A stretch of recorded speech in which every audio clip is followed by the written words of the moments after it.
வணக்கம். ஜாதகம் ஏன் பார்க்கணும்? ஜாதகம் பார்த்து ஒருவரின் தலையெழுத்தை மாற்றிவிட முடியுமா? அதாவது ஜாதகம் பார்த்து ஒருவருக்கு நடக்காததொன்றை நடத்திவிடவோ நடக்கவிருக்கும் ஒன்றை தடுத்துவிடவோ இயலுமா? இப்படியான கேள்விகளுக்கான விளக்கங்களை இந்த வீடியோவில் பார்க்கலாம். ஜாதகம் பார்க்குறது சம்பந்தமாக நிறைய கேட்டகரியில் மக்கள் இருக்காங்க. நிறைய பிரிவுகளாக பிரிக்கலாம். இதில் பிரதானமாக 2 எடுத்துக்கலாம். ஒரு பிரிவினர் ஜாதகம் பார்ப்பாங்க, பார்த்துட்டும் கூட எனக்கு எதுவும் நடக்கலை அப்படின்னு ஆதங்கப்படுவாங்க, கவலைப்பட்டுட்டு இருப்பாங்க. கல்யாண தடை, புத்திரப்பேறு தடையாகிறது, வேலை தொழில் அமையலை, நோய் தீரலை, பணம் சேரலை, பணம் தங்கலை அப்படின்னு சொல்லி பார்த்தும் கூட எந்த பலனும் இல்லை அப்படின்ற நிலையில் இருக்கிறவங்க. இன்னொரு சிலர் ஜாதகம் பார்க்காமல் இருப்பாங்க. அறியாமை அது அல்லது அவங்களிடத்தில் ஜாதகம் இருக்காது. பிறந்த நேரம் குறிப்பு, ஜாதகம் எழுதி வச்சது இப்படின்ற விஷயம்லாம் இல்லாமல் இருக்கும், அல்லது நம்பிக்கை இல்லாமல் இருக்கும்.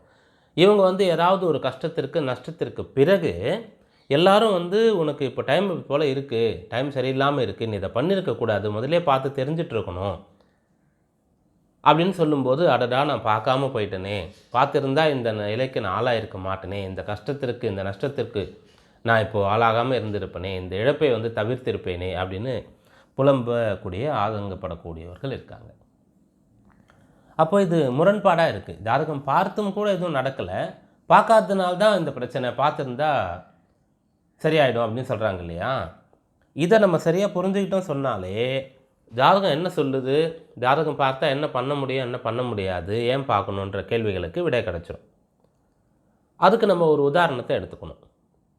ஃபோர்காஸ்ட், வானிலை அறிக்கை அப்படி சொல்கிறாங்க இல்லையா, நியூஸில் சொல்கிறாங்க இல்லையா?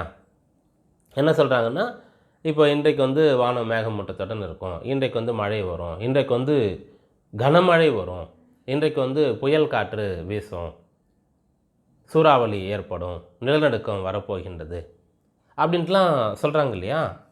எக்ஸாக்டாக அப்படியே இதோடு நம்ம ஜோதிடத்தை ஒப்பிடலாம். ஒருத்தருக்கு இப்போ டைம் ஃபேவராக இல்லை, அவருக்கு கடன் ஏற்படவோ, கஷ்டம் வரவோ, உடல் ஆரோக்கியம் கெடவோ, கணவன் மனைவியிடையே பிரிவு பிரச்சனை உண்டாகவோ, பிள்ளைகளுக்கோ பெற்றோருக்கோ கஷ்டம் வரவோ வாய்ப்பு இருக்குது அப்படின்னு ஜோதிடர் சொல்கிறாரு. அதுபோல் ஒருத்தருக்கு டைம் ரொம்ப நல்லா இருக்குது, இந்த டைமில் கிடைக்கிற வேலைக்கு போனால் சூப்பராக பெரிய ஆளாக ஆகிடலாம், இந்த டைமில் பிஸ்னஸ் பண்ணால் ரொம்ப நல்ல நிலைக்கு வந்துடலாம், இந்த டைமில் வைத்தியம் பண்ணால் கட்டாய நோய் சரியாயிடும், இந்த டைமில் கடன் அடைக்க ஆரம்பித்தா கடன் அடைஞ்சிரும் அப்படின்ற விஷயங்கள்லாம் சொல்கிறாங்க இல்லையா? இதுதான் இந்த இடத்துல இன்றைக்கு நீங்கள் மழை, கனமழை, புயல் போன்ற விஷயங்கள் இருக்குது, வீட்டில் இருங்க, வெளியில் போகாதீங்க அப்படின்னு சொல்கிறாங்க. அதுபோல் மீனவர்களுக்கும் கூட கடலுக்குள்ளே செல்ல வேண்டாம்னு சொல்கிறாங்க. ஆனால் இன்னொரு இடத்துல இன்றைக்கி மேகமூட்டத்துடன் தான் இருக்கும், இன்றைக்கி நல்ல ஒரு வானிலை இருக்கும், இன்றைய நாள் ஒன்றும் பிரச்சனை இல்லை, போகலான்னு சொல்கிறாங்க இல்லையா? இதுதான் ஜாதக பலனாக சொல்லப்படுவது. இதை புரிஞ்சுக்கிட்டாலே நீங்கள் ஏன் ஜாதகம் பார்க்கணும், ஜாதகம் பார்த்து என்ன பண்ண முடியுன்றதை தெரிஞ்சுக்கலாம். சரி, அப்போது ஜாதகம் பார்க்குறது அப்படின்னு சொல்லக்கூடியது ஒரு வானிலை அறிக்கை போல். இந்த விஷயம் நடக்கும், இந்த விஷயம் நடக்காது, அவ்வளோதான். அப்போது நடக்காததை நடத்த முடியாது, நடக்கிறத தடுக்க முடியாது. அப்போ நடக்கும்போது நடக்கட்டுமே, அதையே நம்ம தெரிஞ்சுக்கணும், இல்லை தெரிஞ்சுட்டு என்ன ஆக போகுது அப்படின்ற ஒரு கேள்வி வரும். மறுபடியும் நம்ம அந்த வானிலை அறிக்கைக்கே தான் வரணும். இப்போ ஒரு இயற்கை சீற்றம் ஏற்பட போகுதுன்னு சொன்னால் அந்த சமயத்தில் வெளியில் போகாமல் வீட்டில் இருந்து நம்மை காத்துக்கொள்கிறோம் இல்லையா? அதுபோல் இத்தனை நாட்களுக்கு வெளியில் போக முடியாது, கடையெல்லாம் திறக்கப்படாது, அத்தியாவசிய பொருள் கிடைக்காதுன்னு சொன்னால் அப்பயும் கூட சில அத்தியாவசிய பொருளை கொடுக்க அரசாங்கம் ஏற்பாடு செய்யுது. பால் போன்ற பொருட்கள், மருத்துவம் போன்ற விஷயங்கள் கிடைக்க ஏற்பாடு செய்யுது. அதை தாண்டி நம்ம சமைத்து சாப்பிடுவதற்கு தேவையான ப்ரொவிஷன்ஸ், மளிகை பொருட்கள், தானியங்கள், காய்கறிகள் அப்படின்னு சொல்லக்கூடிய விஷயங்களை நம்ம முதலே வாங்கி வைக்கிறோம். அதில் இந்த டைமில் ப்ரெட்டு, பிஸ்கெட்டு, மெழுகுவத்தி, வத்திப்பட்டி இதெல்லாம் வாங்கி வைப்பாங்க. அதுபோல் நம்ம நேரம் சாதகமாக இல்லைன்னு ஜோதிடர் சொல்கிறாருன்னு சொல்லும்போது அதற்கு ஏற்றவாறு தயாராக இருக்கணும்.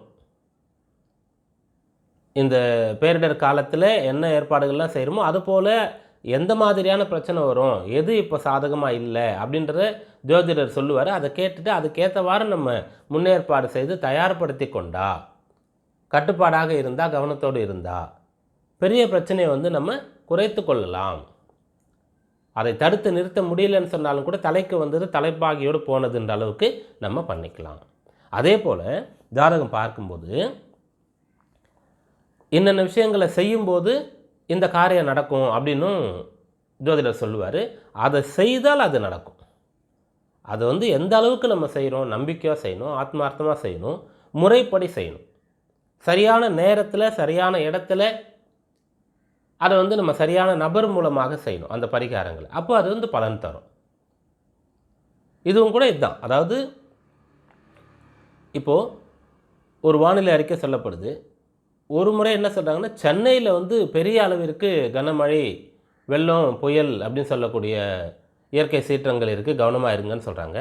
ஒரு 200, 250, 300 கிலோமீட்டர் அந்த பக்கம் போகும்போது அந்த இடம் வந்து இதுக்கு அதுக்கும் சம்மந்தமே இல்லாமல் நல்ல வெயில் அடிச்சிட்ருக்கும். உதாரணமாக இப்போது கடந்த புயல் சென்னையில் வரும்போது கும்பகோணத்தில் நல்ல வெயில் அடிச்சிட்ருக்கு. அங்கே ஒரு மழைக்கு உண்டான ஒரு மேகமூட்டம் கூட கிடையாது. அதுபோல் திருநெல்வேலி, தூத்துக்குடி, கன்னியாகுமரியில் வந்து பெரிய அளவிற்கு மழை, வெள்ளம், புயல் வரும்போது சென்னையில் ஒரு பிரச்சனையுமே இல்லை. அதுபோல் எந்த இடத்துல பிரச்சனை இருக்கும், எந்த இடத்துல பிரச்சனை இருக்காது அப்படின்றது வானிலை அறிக்கையில் சொல்லப்படுது. எல்லா இடத்துக்கும் ஒரே மாதிரி கிடையாது. அந்த வானிலை அறிக்கையை சொல்வதற்கான எக்யூப்மெண்ட்ஸ், அவங்களுக்கு அந்த அறிவியல் சாதனங்கள் இருக்கு இல்லையா, அது எல்லா இடத்துலையும் ஒன்று தான். அதுக்குண்டான படிப்பு இருக்கு இல்லையா, அதுவும் ஒன்று தான். இந்தியா முழுக்கன்னு எடுத்துக்கலாம், படிப்பும் ஒன்று தான். வெளிநாடும்போது கொஞ்சம் முன்ன பின்ன மாறலாம், அவ்வளோதான். ஆனால் அதை வைத்து இந்த இடத்துல இன்றைக்கி வந்து மழை இருக்குது, புயல் இருக்குது அப்படின்னு சொல்கிறாங்க. வேறொரு இடத்துக்கு பாதிப்பு இல்லை. வேறொரு இடத்துக்கு பாதிப்பு வருமா, இந்த இடம் பாதிப்பு இல்லை. அப்போ எந்த இடம் அதனால் பாதிக்கப்படும் அப்படின்னு அவங்க கணித்து சொல்கிறாங்க இல்லையா. அப்போ பாதிக்கப்படாத இடம் இருக்குது இல்லையா, அந்த இடத்துல போய் மக்கள் பாதுகாப்பாக இருங்க. தாழ்வான பகுதியில் இருக்கக்கூடியவங்க உயர்வான பகுதியில், உயர்ந்த பகுதியில் போய் இருங்க, முகாமில் போய் இருங்க.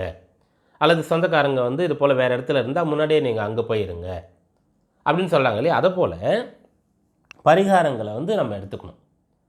இதை போல் நீங்கள் இதை செய்யும்போது, இந்த இடமாற்றத்தை நீங்கள் செய்யும்போது, இந்த காலகட்டத்தில் வீடு மாற்றிட்டு போயிடுறீங்க, வேலையை மாற்றிக்கிறீங்க, பிஸ்னஸ் பண்ணிகிட்ருக்கீங்கன்னு சொல்லும்போது விட்டுட்டு வேலைக்கு வந்துடுறீங்க, அதிக செலவு பண்ணிகிட்ருக்கீங்கன்னு சொல்லும்போது செலவு கம்மி பண்ணுறீங்க, கடன் வாங்காமல் இருக்கிறீங்க, பிறர் வந்து உங்களை வம்புக்கு இழுத்தாலும் சண்டை போடாமல் இருக்கிறீங்க, பிறரை அனுசரித்து போகிறீங்க, குடும்பத்திலையும் சரி வெளியிலையும் சரி, அப்படின்ற விஷயங்கள்லாம் கடைபிடிக்கும்போது அது உங்களுக்கு பலன் தரும். பிரச்சனையை தவிர்க்க முடியும், கடனை அடைக்க முடியும், நோயை தீர்க்க முடியும், நல்லதை நடத்தி கொள்ள முடியும். அதுதான் பரிகாரங்கள் அப்படின்னு சொல்லி நம்ம எடுத்துக்கலாம்.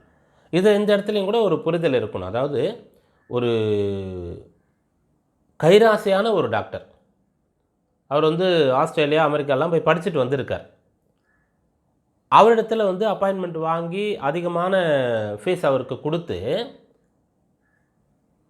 அவரை பார்த்துட்டு வந்தாலும் கூட ஒரு நோயாளிக்கு நோய் தெரிஞ்சிடாது. அவரை பார்க்கும் பட்சத்திலே அவர் பார்க்குறாரு, ஒரு கன்சல்ட்டிங் பேசுகிறாங்க, இந்த பிரச்சனை இருக்குது டாக்டர் அப்படின்னு சொல்கிறாங்க. அவர் பார்த்து இதுதான்ப்பா அவனுக்கு வைத்தியம்னு சொல்கிறார், ஒரு ப்ரிஸ்கிரிப்ஷன் கொடுக்குறாரு, இந்த மருந்து மாத்திரை சாப்பிடு, அதுபோல் இந்த உணவு கட்டுப்பாடு இதெல்லாம் நீ சாப்பிடலாம், இதெல்லாம் சாப்பிடவே கூடாது, தொடவே கூடாது, அப்புறம் இந்த பயிற்சிகள்லாம் நீ செய்யணும், நடக்கணும் அல்லது உடற்பயிற்சி செய்யணும், இதெல்லாம் அவர் சொல்லுவார். இதை வந்து அந்த பேஷண்ட் அந்த டாக்டருக்காக காத்திருந்து அப்பாயின்மெண்ட் வாங்குறாரு, அவருக்கான ஃபீஸை கொடுக்குறாரு.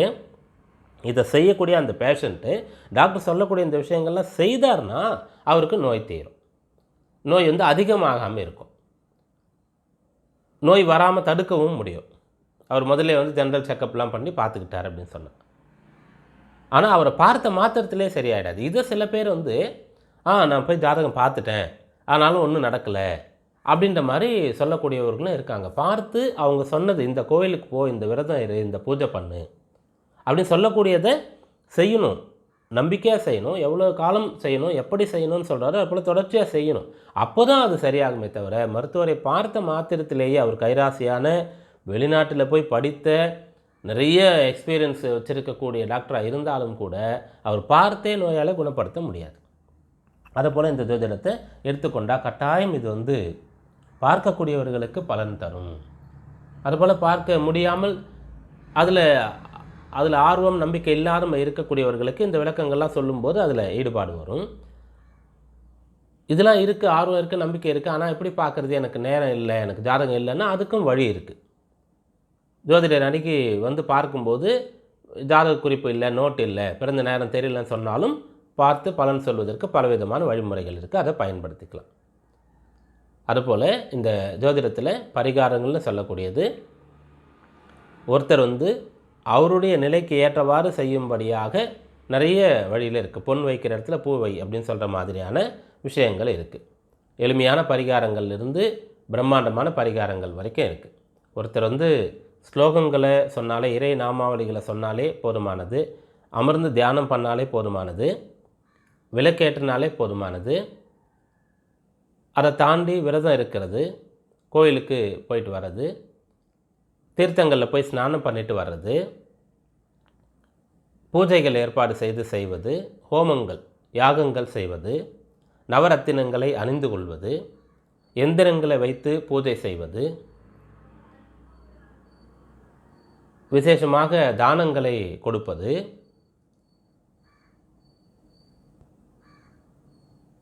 இப்படியாக அந்த பரிகாரங்கள்னு சொல்லக்கூடியது பலவிதமாக இருக்கிறது. அதை வந்து யார் எதை எப்படி செய்யணும் அப்படின்றத தெரிஞ்சுக்கிட்டு செய்தால் கட்டாயம் வந்து ஜோதிடம் வந்து பலன் தரக்கூடிய ஒன்று தான். இது வந்து வெறும் கலை மட்டும் கிடையாது. ஜோதிடம் சொல்லும்போது கலைக்குள்ளே அடங்கும். அதற்கு கணிதம் தேவை, அது அறிவியல் சம்பந்தப்பட்ட ஒன்று. இந்த மூன்றுமே இதற்குள்ளே அடங்கியிருக்கு. அதனால் எப்படி நம்ம வந்து இது போல் மழைக்காலங்களில் இயற்கை சீற்றங்கள் ஏற்படக்கூடிய சமயத்தில் நியூஸ் வச்சு முதல்ல ஃபோர்காஸ்ட் வானிலை அறிக்கையை கேட்குறோமோ, அதன்படி நம்ம நடந்து கொள்கிறோமோ, அதுபோல் ஒரு நல்ல விஷயங்கள் செய்ய போகிறோம், அல்லது ஒரு பிரச்சனை இருக்குது அதிலேருந்து விடுபடணும் அப்படின்னு சொல்லக்கூடிய காலங்களில், ஒரு திருமணத்துக்கு ஏற்பாடு செய்கிறோம், ஒரு குழந்தை பிறக்குது அப்படின்னு சொல்லக்கூடிய காலங்களில், ஒரு பிள்ளை வந்து என்ன துறையை எடுத்து படிக்கணும், ஒருத்தர் வந்து என்ன தொழில் செய்யணும் அப்படின்னு சொல்லக்கூடிய காலங்களில், ஒருத்தர் வெளிநாடு போகிறாரு, போகலாமா, எந்த பக்கம் போகலாம் அப்படின்னு சொல்லக்கூடிய காலங்களில், கடன் அதிகமாக இருக்குது எப்படி அடைக்கிறது, அதுபோல் குடும்பங்களில் பிரச்சனை, சொத்து சம்பந்தமான பிரச்சனை, இப்படியான காலங்கள்லாம் ஜோதிடம் சொல்லக்கூடிய ஒரு வழியை நமக்கு பெரியவர்கள் காட்டிட்டு போயிருக்காங்க, ஒரு பொக்கிஷத்தை கொடுத்துட்டு போயிருக்காங்க. அதை பயன்படுத்தி கொண்டு பலன் அடையணும். ஜாதகம் ஏன் பார்க்கணும்? ஜாதகம் பார்த்தா தலையெழுத்தே மாறிடுமா? எது நடக்கலையோ அதை நடத்த முடியுமா? எந்த பிரச்சனை வரப்போதோ அதை தடுக்க முடியுமா? அப்படின்ற நிறைய அன்பர்கள் கேட்ட இந்த கேள்விகளுக்கான விளக்கத்தை வழக்கம் போல் ஒரு உதாரணம் சொல்லி எளிய முறையில் உங்களுக்கு புரிய வைக்க முயற்சி பண்ணியிருக்கேன். இது உங்களுக்கு பயனுள்ளதாக இருக்கும்னு நான் நம்புகிறேன். இந்த தகவல்களை இதுவரை உங்களோடு பகிர்ந்து கொண்டது ஜோதிடர் பீமராஜா ஐயர். மீண்டும் சந்திப்போம். நன்றி, வணக்கம்.